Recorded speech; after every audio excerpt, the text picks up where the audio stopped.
Je voulais replacer ce que je vais vous raconter maintenant dans le cadre d'une politique qui ne porte pas seulement sur les rejets non domestiques dans les réseaux, mais qui a commencé il y a une vingtaine d'années et qui ont été relayés à partir de 2000 lorsque il a été clair que l'eau, que tout le monde reconnaissait comme étant un élément extrêmement important dans une politique d'environnement, eh bien on ne pouvait pas simplement se contenter de s'occuper des eaux de pluie, mais qu'il fallait aussi tenter de voir ce qu'on balançait dans nos réseaux d'assainissement.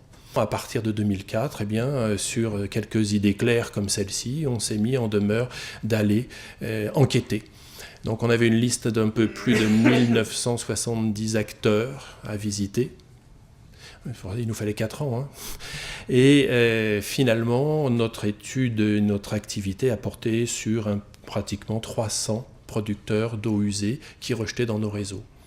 C'est là où on a été un peu plus loin que ce qu'on avait imaginé, c'est-à-dire qu'effectivement, en cours de route, on s'est quand même dit que la confiance était une belle chose, mais que c'est vrai que si on pouvait nous donner quelques éléments qui nous permettaient de nous assurer que dans le courant de l'année, ça se passait pas mal.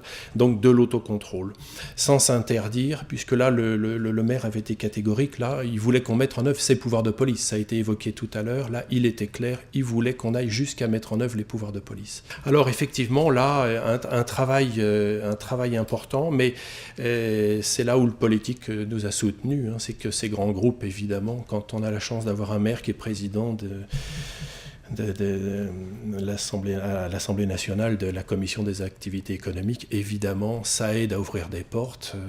Le message que je veux vous faire passer maintenant, c'est que c'est pas seulement une question d'assainissement, c'est une question aussi de relations et puis de partenariat. La Chambre de commerce et d'industrie de Paris nous a pas mal aidés, la Chambre des métiers de l'artisanat de Nanterre également.